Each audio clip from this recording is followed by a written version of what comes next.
Hare Krishna. Namaste. Chapter 5, entitled as Karma Sannyasa Yogam. Sloka 7. Yoga-yukto viśuddhātmā vijitātmā jitendriyaḥ sarva-bhūtātma-bhūtātmā kurvann lipyate. In the same way, it should be possible to say that a series of jnana, though being momentary, is one. The idea behind this example is to state that it is actually not one, it is different. It's different flame. It constantly keeps changing. It's momentary. We also agree to this that it's not the same flame, it keeps changing. But the point that cannot be accepted is where the knower is non-existence. The knower doesn't exist. If the knower doesn't exist, then who is going to recognize the similarity between the earlier event and the later? There is no scope to say that it is the case of recognition of the earlier and later as the same. Similarly, the individual who has earned punya and papa cannot be recipient of the effect of good and bad deeds. Since everything is kshanikam, momentary, it leads to a position that someone else reaps the effect of punya and papa of someone else's, because they are not the same. It's changed. We also give examples that life is like a drop of water on a surface of a lotus leaf, meaning it is uncertain. But we do not deny the fact of knower, the knowledge, the object, the pramana, the Vedas. We accept all this, that they are real. Do not say they are non-existence. That's a major difference. The next point is dukkham, misery. Buddha says, this is a place of dukkham. Atma is dukkham.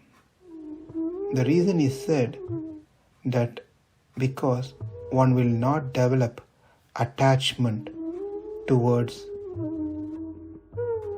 the things of the world, trying to derive pleasure from it. But the problem is, Vedas states jnanamayan atma, which means the atma is full of knowledge, full of bliss.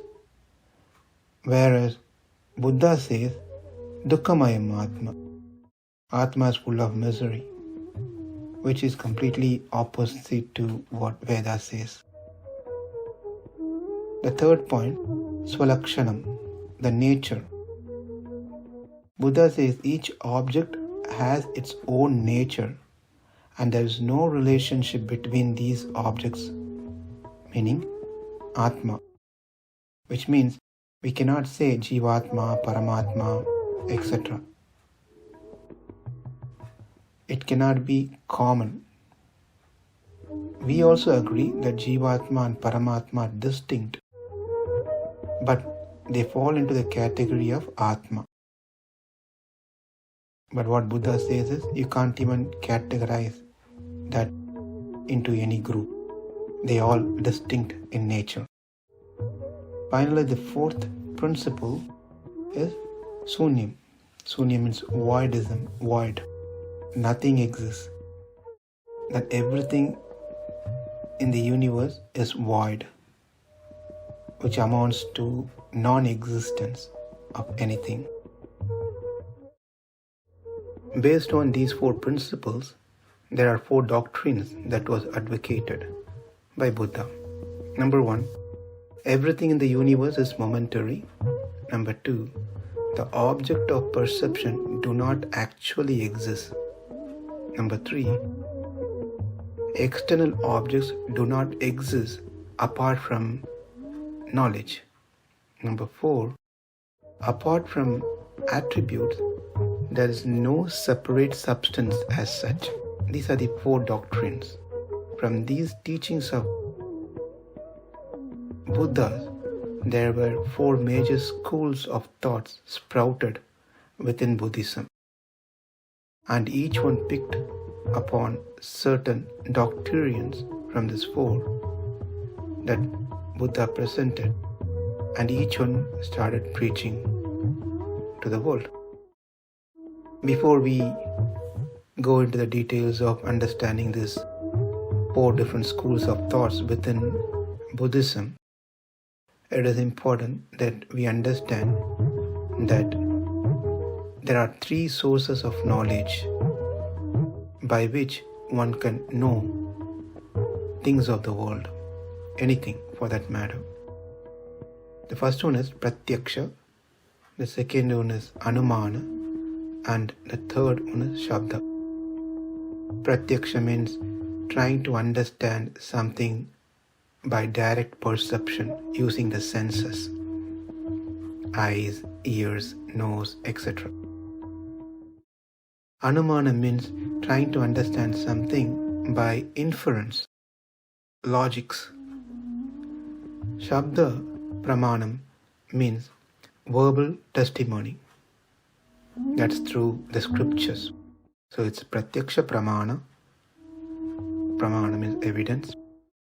Anuman pramana, shabda pramana. Now let's understand this one. The pratyaksha pramana, that is trying to understand certain things through our senses, may not always be right because it has 4 defects. Number 1, the senses that we have are limited. I can only see to some distance. I can only hear from certain distance. So therefore there is a limitation within the senses where I can try to understand other things. And also the second point is commit mistakes. We are prone to commit mistakes. The third is illusion. We are illusion, meaning we consider one thing to be another one. We make that mistake also often because of the illusion. The fourth is we cheat others and we get cheated. If we don't cheat others, we ourselves get cheated. So with these 4 defects, pratyaksha pramana is quite uncertain to make us understand the truth. Whereas anumana, meaning trying to understand by inference. My father had a son, therefore I assume the other person who's married also has a son. As an inference, not necessary is going to be true. Therefore, to understand the truth by anuman pramanam is also quite questionable. And then the third one is shabda pramana. Shabda pramanam is where understanding the truth through the verbal testimony, through the Vedas. And this is considered to be the best approach compared to the other 2, because the Vedas are not written by an ordinary human being. It comes directly from the Lord Himself. And it is not something which was published just few years back. It is anadi. It exists eternally. And also the advantage of trying to understand the truth through the Shabda Pramana is it saves us our time, is convenient, and it's safe. And moreover, the opinion does not change. And also it has stood the test of time over the period. Never been proven to be wrong. So what is the necessity for us to understand this three?